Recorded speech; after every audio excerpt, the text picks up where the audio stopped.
ಮಹತ್ವ ಕೂಡ ಉಂಟು. ಆದ ಕಾರಣ ಆ ರೀತಿಯೊಂದು ಆಗಬಾರ್ದಿತ್ತು ಅಂತ ಒಂದು ಬೇಸರ ಅಷ್ಟು ಬಿಟ್ಟರೆ. ಅಲ್ಲಲ್ಲ, ನಾವು ನೋಡಿ, ನಾವು ತೆಗೆಯುವುದಂತೆ ನಾವು ತೆಗೆದಿಲ್ಲ, ಭಕ್ತರಲ್ಲಿ ತೆಗೆದಿದ್ದಾರೆ. ನಾವು ಅವ್ರು ನಿರಂತರ 15 ದಿವಸದಿಂದ ಅವರನ್ನು ಬರಲಿಕ್ಕೆ ಹೇಳಿ ಮಾತಾಡ್ತಿದ್ವಿ. ನಿನ್ನೆ ಅವರು 6 ಗಂಟೆಗೆ ನಮಗೆ ಟೈಮ್ ಕೊಟ್ಟಿದ್ದಾರೆ. ಅವರನ್ನು ಕಾದು 8 ಗಂಟೆ ರಾತ್ರಿ ಮಧ್ಯಮದವರೆಗೆ ಕರೆದಿದ್ದೀವಿ. 8 ಗಂಟೆವರೆಗೆ ನಾವು ಕಾದಿದ್ದೀವಿ. 8 ಗಂಟೆಗೆ ಅವರು ಬಂದಿಲ್ಲ. ಅವರ ಅಡ್ವೊಕೇಟು ಬಂದರು. ಅಡ್ವೊಕೇಟು ಬಂದು ಹೇಳಿದರು, ನಮ್ಮ ಹತ್ರ ನಮಗೆ ಒಂದು ದೊಡ್ಡ ಬೇಡಿಕೆಯನ್ನು ಇಟ್ಟು, ಅದನ್ನು ನಾನು ಹೇಳುವುದಿಲ್ಲ.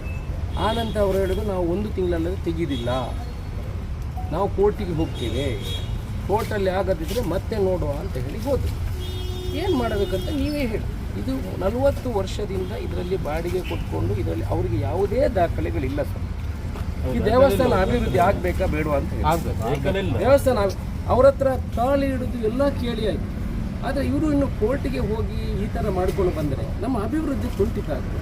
ಭಕ್ತರು ಈಗ ನೋಡಿ, ಇವರಿಬ್ಬರು ಕೂಡ ಇವತ್ತು ಬಂದು ದೇವಸ್ಥಾನದಲ್ಲಿ ಪ್ರಸಾದ ಕೊಟ್ಟಿದ್ದಾರೆ. ಇವರೇ ಇದೇ ಮನೆ, ಇವರೇ ಅವ್ರ ಹತ್ರ ಕೇಳಿ. ಅವ್ರು ಬಿಟ್ಟು ಕೊಡಲಿ, ಇಷ್ಟು ದೊಡ್ಡ ಬಿಲ್ಡಿಂಗ್ ಇದೆ, ಅವರು ಇದ್ದಾರೆ, ಅದರಲ್ಲಿ ಅವರು ವಾಸ ಮಾಡ್ತಾ ಇದ್ದಾರೆ, ಅಂಗಡಿ ಇದೆ, ಅವರು ಬಿಟ್ಟು ಕೊಡ್ತಾ ಇದ್ದಾರೆ. ಆ ಮನೆಯಲ್ಲಿ ಅವರು ವಾಸ ಇದ್ದಾರೆ, ಅವರು ಬಿಟ್ಟು ಕೊಡ್ತಾರೆ. ಇವರು ಬರೀ 2 ಕಾಟು ನಾಯಿಗಳನ್ನು ಇಲ್ಲಿ ಹಾಕಿಕೊಂಡು ಮಾಡುವುದು ಧರ್ಮ ಆದರೆ ನೀವು ಹೇಳಿ.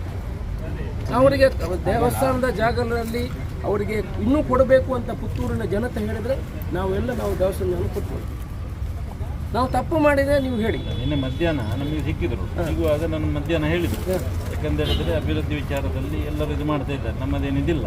ನಾನೊಂದು ವಿಚಾರ ಅವತ್ತು ಹೇಳಿದ್ದೆ, ಯಾಕೆಂದರೆ ಏನು ಇಲ್ಲದ ಅಂತಾರೆ, ಒಂದು ವೇಳೆ ಯಾರಿಗೆ ಅವರಿಗೆ ಇದು ಬಿಟ್ಟರೆ ಬೇರೆ ಏನು ಗತಿ ಇಲ್ಲ ಅಂತ ಅಂದರೆ ಆಮೇಲೆ ಅವರು ಅದಕ್ಕೆ ಬೇಕಾಗುವಂಥ ಪರ್ಯಾಯ ವ್ಯವಸ್ಥೆಯನ್ನು ಮಾಡಬೇಕು.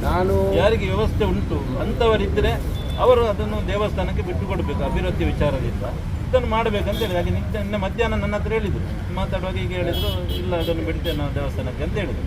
ಅನಂತರ ಇವತ್ತು ಬೆಳಿಗ್ಗೆ ಬರುವಾಗ ಈ ರೀತಿ ಆಯಿತು. ಇಲ್ಲ, ಬರ್ಬೋದಿತ್ತಲ್ಲ, ಒಂದು ಮಾತುಕತೆ ಮಾಡ್ಬೋದಿತ್ತಲ್ಲ. ನಾವು ದುಡ್ಡು ಕೊಡ್ತೇವೆ ಅಂತ ಹೇಳಿದ್ವಿ. ನಾನು 1 ವರ್ಷದಿಂದ ರಾಜೇಶನ್ನ ನಾವು ನೀವು ಮಾಡಬಾರ್ದು, ನೀವು ಒಳ್ಳೆಯವರು, ನೀವು ನನ್ನ ಆತ್ಮೀಯರು, ನನ್ನ ತುಂಬ ಹತ್ತಿರದ ಗೆಳೆಯ, ತುಂಬ ಹತ್ತಿರ ಗೆಳೆಯ. ಹಿಂದುತ್ವ ಬಿಸಲು ಮೈಕ್ ಹಿಡಿದಾಗ ಅದು ಇಲ್ಲಿ ಎಲ್ಲೋ ಐತಿ, ಬೇಜಾರಾಗ್ತದೆ. ನಮ್ಮ ಗೊಂದಲ ಒಂದು ಪರಿಹಾರ ಆಗಬೇಕು ಅಂದರೆ ನಾವು ನಿನ್ನೆ ಸಾಯಂಕಾಲ 5 ಗಂಟೆಯಿಂದ 8 ಗಂಟೆಗೆ ನಿರಂತರ 15 ಕಾಲ್ ಮಾಡಿದ್ದೀವಿ, ಫೋನೇ ತೆಗ್ದಿಲ್ಲ. ಆ ನಂತರ ಫೋನ್ ತೆಗೆಯುವಾಗ ಎಂಕ ಬರ್ರೆ ಅಪ್ಪಾಜಿ ಏನು ವಕೀಲನ ಕಡೆ ಕೊಡುವೆ ಅಂತ ಹೇಳಿ ನಾವು ಯಾಕೆಂತ ನಿಮ್ಮಲ್ಲೇ ಡೈರೆಕ್ಟ್ ಆಗಿ ಕೇಳಿ ವಕೀಲನ ಕಡೆ ನಮ್ಮ ಗೊಂದಲ ಉಂಟಲ್ಲ, ತಪ್ಪು ಇದ್ರೆ ನಾವು ಕಾಲು ಹಿಡಿತೇವೆ ಅವ್ರದ್ದು. ನಮ್ದು ತಪ್ಪು ಏನಾದಿದ್ರೆ ಅವ್ರದ್ದು ಕಾಲು ಹಿಡಿತೇವೆ. ನಾವು ಬಿಡಿಸ್ಲಿಕ್ಕೂ ನಾವು ಹೋಗ್ಲಿಲ್ಲ, ನಾವು ಹಾಗೇನೆ ತೆಗಿಬೋದಿತ್ತು. ಆದರೆ ಯಾರ ಭಕ್ತರಿಗೆ ಇದನ್ನು ತೆಗಿತೇನೆ ಅಂತ ಹೇಳ್ತಾರೆ ಅಲ್ಲ, ಹೇಳಿದ್ ನಾನು. ಭಕ್ತರು ಮಂಗಳೇಶ್ವರ ಭಕ್ತರು ಬೇಕಾದಷ್ಟು ಜನ ಇದ್ದಾರೆ, ನಿಮ್ಗೆ ಗೊತ್ತಿಲ್ಲ. ನೀವು ಒಮ್ಮೆ ಕರೆ ಬರುವುದನ್ನೊಮ್ಮೆ ನೋಡಿ, ನೀವು ಕೂಡ ಭಕ್ತರು, ನಿಮಗೂ ಈಗ ಅವರಿಗೂ ನೋವಾಗಿದೆ.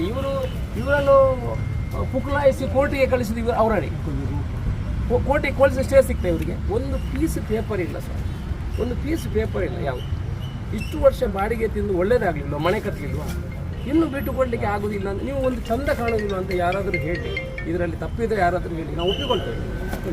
ದುಡ್ಡು ಕೊಡ್ತೀವಿ ಅಂತ ಹೇಳಿ ನಮ್ಮ ಸ್ವಂತ ದುಡ್ಡಿಂದ 17 ಲಕ್ಷ ರೂಪಾಯಿ ಇವತ್ತು ಕೊಟ್ಟಿದ್ದೀವಿ. ಯಾರು ದೇವಸ್ಥಾನ 1 ರೂಪಾಯಿ ಮುಟ್ಟಲಿಲ್ಲ, ಯಾರಾದರೂ ಹೇಳಿ ಮುಟ್ಟಿದ್ದಾರೆ ಅಂತ. ಎಲ್ರಿಗೂ ದುಡ್ಡು ಕೊಟ್ಟು ಕಳಿಸಿದ್ವಿ. ಜಾಗ ಇಲ್ಲದವರಿಗೆ ಜಾಗ ಕೊಡ್ತೀವಿ, ಮನೆ ಇಲ್ಲದವರಿಗೆ ಮನೆ ಕಟ್ಟಿ ಕೊಡ್ತೀವಿ.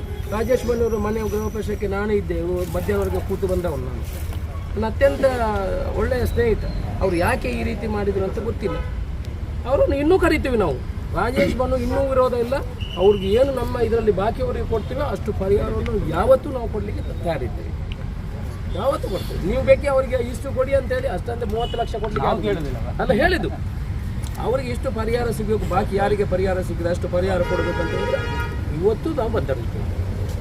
ಪ್ರಸಾದ ಕೊಟ್ಟು ದೇವರ ಎದುರು ಅವರಿಗೆ ಪರಿಹಾರವನ್ನು ಕೊಡುವಂಥ ಕೆಲಸವನ್ನು ಮಾಡಿ. ಇನ್ನು ಎಲ್ಲ ಖಾಲಿ ಆಯಿತು, ಇವರು ಇಬ್ಬರು ಖಾಲಿ ಆಯಿತು.